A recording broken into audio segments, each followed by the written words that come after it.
Hello friends, welcome to Siri foods. ఇవాళ ఈ వీడియోలో ఒక హెల్తీ రెసిపీని నేను చేసి చూపిస్తానండి. మనం రోజు వండుకునే కూరల్లో ఇలా ఆకుకూరని చేర్చుకుని వండుకుంటే చాలా మంచిది. నేను ఇవాళ పొన్నగంటి కూర పెసరపప్పు ఎలా తయారు చేసుకోవాలో చూపిస్తున్నాను. ఇది కంటికి చాలా మంచిదండి. పొన్నగంటి కూర ఈ విధంగా ఉంటుంది. ఇది కంటి ఆరోగ్యానికి చాలా మెరుగుపరుస్తుందండి. ఈ పొన్నగంటి కూరని 3 కట్టలు తీసుకున్నాను. ఇప్పుడు దీంట్లోంచి ఎలా ఒలుచుకోవాలో చూపిస్తాను. ఇక్కడ చూపిస్తున్న విధంగా మనం ఈ ఆకుల్ని మాత్రమే సెపరేట్ చేసుకోవాలి. కాడ అనేది లేతగా ఉంటే వేసుకోవచ్చండి, లేదు కొంచెం ముదరగా ఉంది గట్టిగా ఉందంటే వదిలేయచ్చు. ఆకులు మాత్రమే వేస్తున్నాను నేను. ఇలా మనం తెచ్చుకున్న కూరలోంచి ఆకులన్నీ సెపరేట్గా ఈ విధంగా ఒలిచేసుకుని శుభ్రంగా నీళ్లలో 2-3 సార్లు కడుక్కుని అప్పుడు వండుకోవాలండి. లేదంటే ఆకుకూర ఏ కూర అయినా కూడా సన్నని ఇసుకుంటుంది. 2-3 సార్లు కడుక్కుంటే అది పోతుంది. ఇది ఈ విధంగా కట్ చేసుకున్న తర్వాత ఒక గ్లాసుడు పెసరపప్పుని అరగంట ముందే నానబెట్టుకుని తీసుకోవాలి. మన చిటికిన వేలు సైజ్ అంత గ్లాస్తో పెసరపప్పు తీసుకుంటే సరిపోతుందండి. 4గురికి అయితే కరెక్ట్గా వచ్చేస్తుంది. ఇదే గ్లాస్ తోటి 5 లేదా 6 గ్లాసుల పొన్నగంట ఆకును వేసుకోవాలి. ఇలా ముందుగానే నానబెట్టేసుకుని అరగంట తర్వాత కూర తయారు చేద్దాం.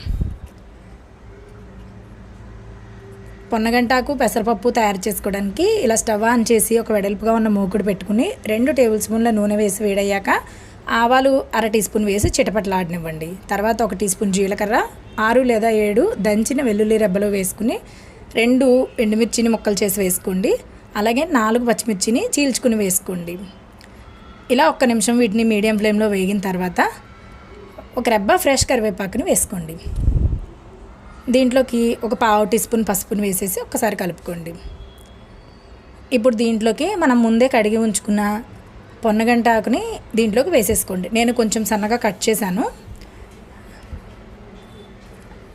ఈ పొన్నగంట కూర వేసేసాక 1 నిమిషం పాటు మీడియం ఫ్లేమ్లో అలా వేగనివ్వండి. ఇలా దగ్గరగా అయిపోయినట్టు కనిపిస్తుంది కదా. ఇప్పుడు మనం ముందే నానబెట్టి ఉంచుకున్న పెసరపప్పులో నుంచి నీళ్ళన్నీ వంపేసి ఆ నానిన పెసరపప్పుని మాత్రమే ఈ కూరలోకి వేసుకోండి. ఇలా వేసేసిన తర్వాత రుచికి సరిపడా ఉప్పు వేసేసుకుని అడుగు నుంచి పై వరకు బాగా కలిపేసుకుని మూత పెట్టి 3-4 నిమిషాలు అలాగే మీడియం టు హై ఫ్లేమ్లో మగ్గించుకుంటే మనకి పొన్నగంటి కూర పెసరపప్పు తయారైపోతుందండి.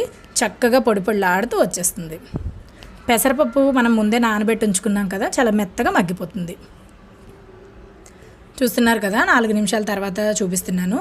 దీనికి నూనె కానీ ఎక్కువ మసాలా పదార్థాలు కానీ ఇలాంటివి ఏమీ ఎక్కువ అవసరం పడవండి. చాలా సింపుల్గా అయిపోతుంది. ఆరోగ్యానికి కూడా చాలా మంచిది. ఇలా ఒక్కసారి మూత తీసిన తర్వాత ఒకసారి కలిపేసుకుని స్టవ్ ఆఫ్ చేసేసుకుంటే ఒక బౌల్లోకి తీసేసుకుని వేడి అన్నంలోకి సర్వ్ చేసేసుకోవడమే. ఇంతేనండి, కంటి ఆరోగ్యానికి ఎంతో రుచికరమైన పొన్నగంటి ఆకు పెసరపప్పు రెడీ.